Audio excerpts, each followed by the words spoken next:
Eles foram acusados de um crime impossível e culpados pelo comportamento de uma multidão. Foram presos coletivamente e tiveram seus direitos humanos violados. Tudo isso para serem julgados por um tribunal incompetente, composto por juízes suspeitos e politicamente motivados.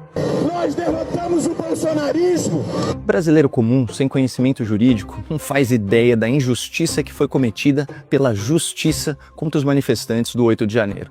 São ilegalidades que permanecem até hoje e que se somam a novas agressões ao Estado de Direito, como a recusa de Alexandre de Moraes em aplicar imediatamente a nova lei da dosimetria, um dispositivo penal legítimo aprovado pelo Congresso eleito que já está em vigor em todo o país, exceto no gabinete do ministro do STF. No meu comentário de ontem, eu abordei essa aberração judicial, mas depois eu percebi que em nenhum momento eu falei sobre a importância da lei em si. E para compreender a dimensão da crueldade do ministro Alexandre de Moraes, nós precisamos falar sobre a dosimetria, o cálculo da pena estabelecida pelo juiz ao condenar um réu. Para começo de conversa, esse cálculo deve seguir parâmetros fixados em lei. A ideia é que a pena seja proporcional ao delito, e para isso o juiz leva em conta vários critérios que atenuam ou agravam a punição.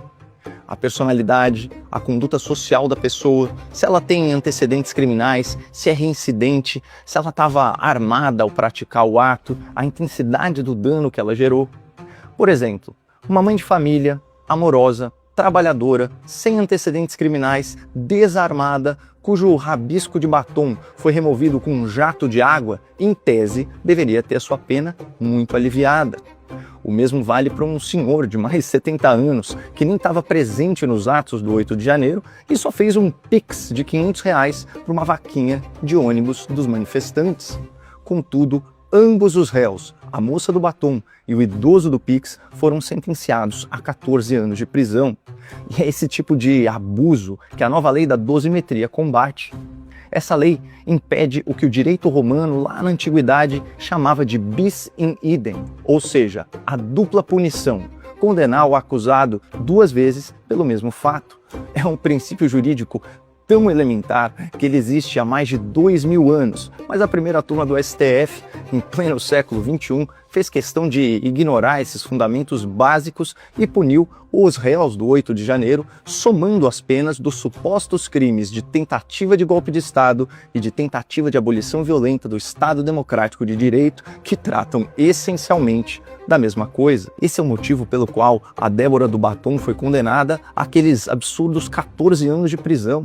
O Perdeu Mané, a famosa pichação na Estátua da Justiça, rendeu a Débora uma pena de 1 ano por dano qualificado e deterioração de patrimônio público.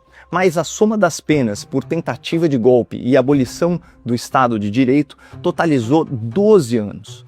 Para deixar a coisa ainda mais absurda, Débora também foi condenada a mais de 1 ano de prisão por associação criminosa armada, embora ela só tenha empunhado um batom.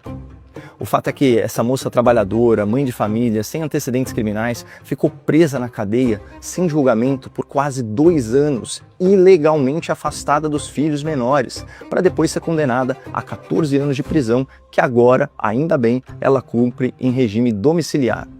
Isso é mais do que uma punição desproporcional, é um castigo desumano. A ponta do jornal O Estado de São Paulo escreveu um editorial intitulado "Isso não é justiça".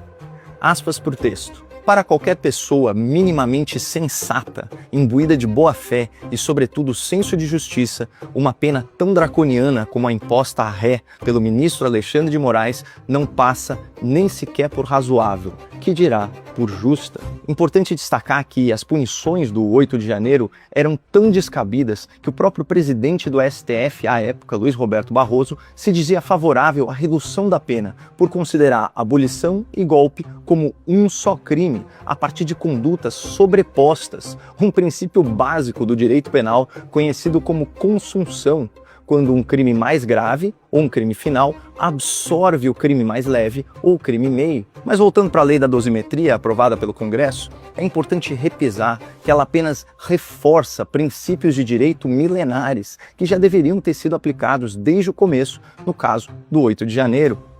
Como esse princípio foi deliberadamente violado pela primeira turma do Supremo, as penas se tornaram abusivas. A imprensa protestou, a sociedade se indignou, o Congresso reagiu e ainda assim Alexandre de Moraes continua ignorando a lei. Mas por quanto tempo?